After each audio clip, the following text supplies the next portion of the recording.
Salve galera, vamos lá, vamos para algumas reflexões importantes aqui a respeito do jogo entre Botafogo e Vasco, agora um pouco mais de calma. Vamos trocar aquela ideia sobre a partida, agora um pouco mais leve, analisando um pouco os fatos separadamente. É aquilo que eu falo, uma coisa não anula a outra, né? A gente pode reclamar de alguma questão envolvendo a arbitragem, a gente pode reclamar de alguma coisa mesmo assim envolvendo o Rafael, envolvendo o time. Então a gente pode falar um pouco sobre tudo, sabe? A gente não precisa necessariamente pegar um caminho só, beleza? Vamos trocar uma ideia, porque eu acho que a gente tem que focar em alguns aspectos bem positivos que aconteceram principalmente no primeiro tempo, tá?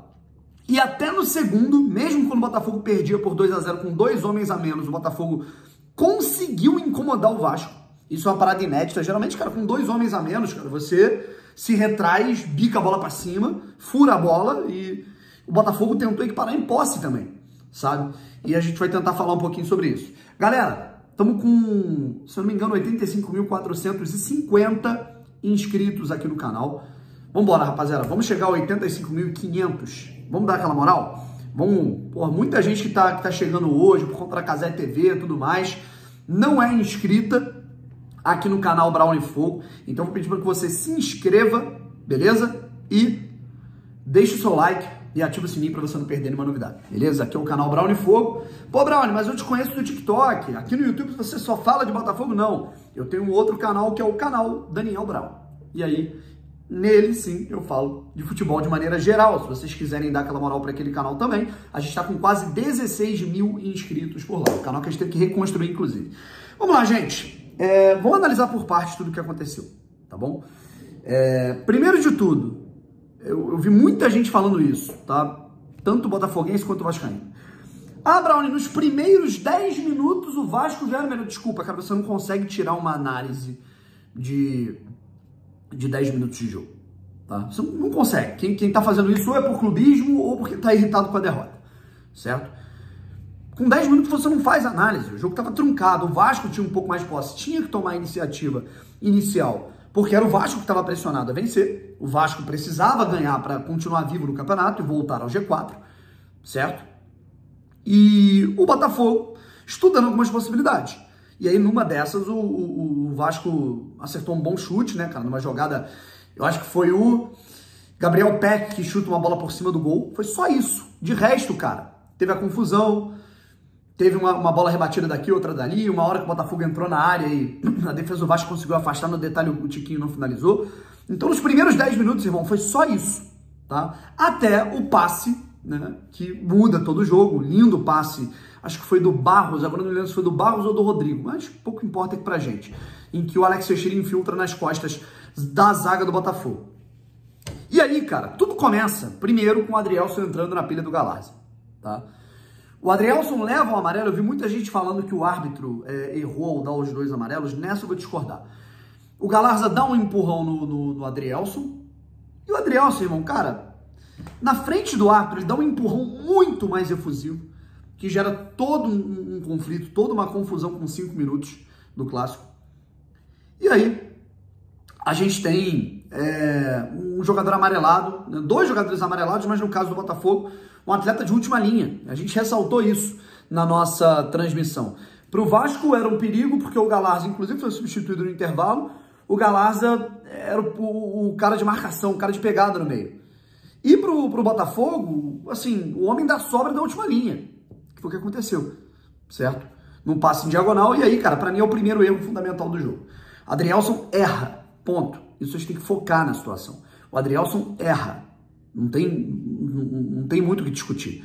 Ah, Brown, mas aí ia ser gol, tudo bem, né? Primeiro que eu não sei nem se ia ser gol, tá? Porque a bola já estava fugindo um pouco do ângulo do Alex Teixeira. Ele ia alcançar a bola naturalmente, mas ali, irmão, ia ser ele não necessariamente tão bem posicionado para fazer a finalização, ele não estaria com tanto ângulo. E o Lucas Perry, na noite inspirada que estava, podia pegar. Então era Alex contra Perry, e se fosse gol do Vasco, se o Alex Teixeira fizesse o gol em cima do Botafogo, 10 minutos de jogo, 1-0 Vasco, 11 contra 11 do jogo. E aí o que a gente teve foi uma expulsão absolutamente infantil, que modificou toda a situação da partida.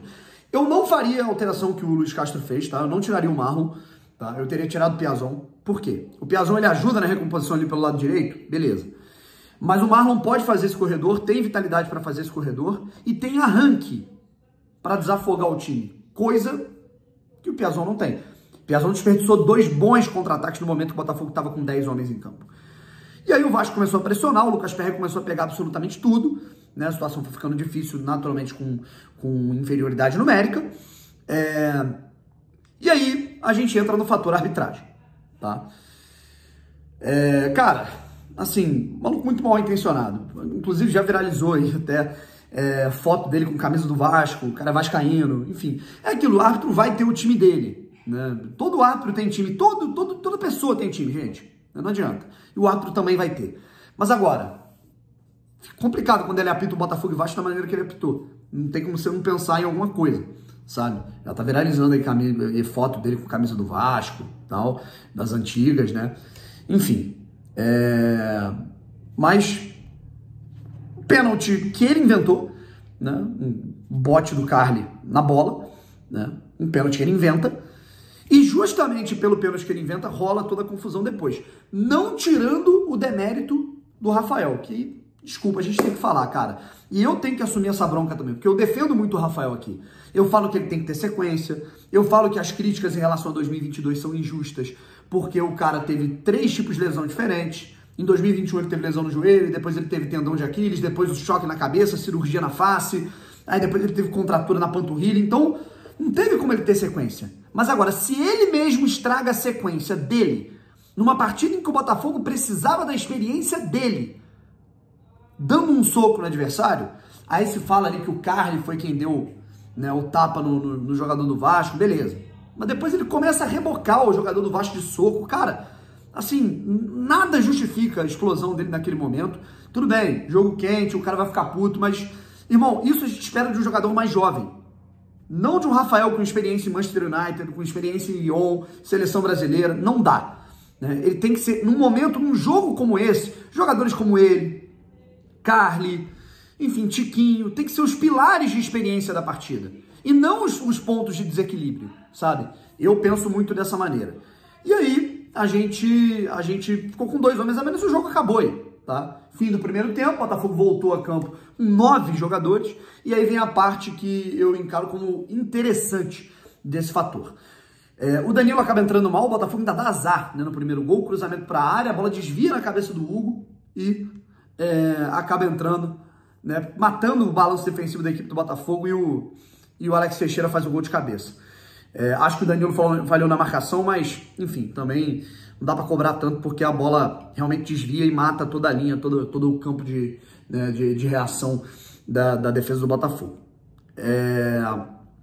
Caras, mesmo com o Botafogo perdendo, sendo pressionado, o Perry, vou te falar, ele deve ter feito umas 8 defesas espetaculares nesse jogo, impressionante.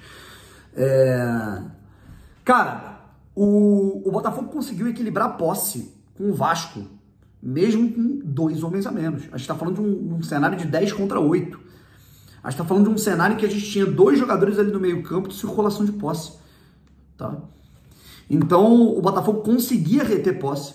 Inclusive, recuperou uma bola muito bem recuperada, que o árbitro inventou uma falta no momento do primeiro gol do Vasco. Sabe? Então, cara, eu fiquei muito assim, satisfeito, não só com a concentração, com o foco, com a entrega dos jogadores, tirando, né, o foco do Rafael, que foi pro cacete e que quebrou ainda mais o jogo, mas eu fiquei assim, feliz em dobro com essa situação. O Botafogo com 2 homens a menos, tendo maturidade em campo para jogar, tendo maturidade em campo para circular posse, para equilibrar jogo em posse e fazer o goleiro do Vasco, o Raus, trabalhar no fim do jogo. O Raus fez 2 defesas importantes, né, no fim do jogo, uma no chute do Matheus Nascimento e outra no chute do Gabriel Pires. Assim, eu destaco 3 jogadores. Né? O Hugo também foi bem, o Perry espetacular, mas nesse cenário de tentar fazer o que dava naquele contexto, Cuesta, Tietê, Gabriel Pires. Cara, impressionante. Impressionante. Gostei muito do que eu vi. E gostei muito da valentia dos jogadores para executarem isso, mesmo com 2 a menos, e a valentia do Castro de também executar esse tipo de coisa com muita coragem. Geralmente, qualquer treinador, assim, a maioria dos treinadores fala, gente, acabou o jogo, fura a bola, vamos colocar todo mundo ali na casinha e acabou. O Botafogo tentou equilibrar em posse. E isso eu achei interessante, sabe? Achei bem interessante, porque mostra o que o Botafogo está querendo fazer, mostra que foi um teste para cenários adversos, e a prova disso foi toda a conexão da torcida com o time depois do jogo. A torcida cantou muito alto, sabendo de todo o contexto da partida.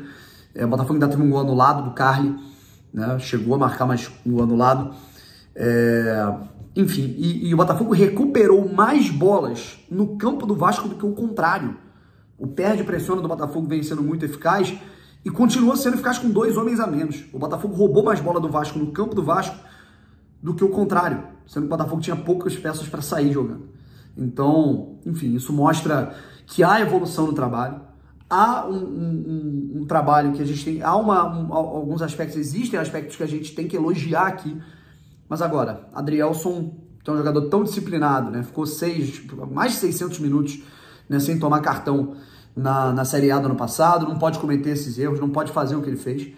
E o Rafael, cara, assim, ele não pode ter esse desequilíbrio, muito menos num jogo como esse, sabe? Nesse tipo de jogo, é desse tipo de jogador que a gente precisa, não o jogador que se destemperou da maneira que aconteceu. E aí ele perde sequência, tá? Vai perder o Botafogo e Flamengo agora.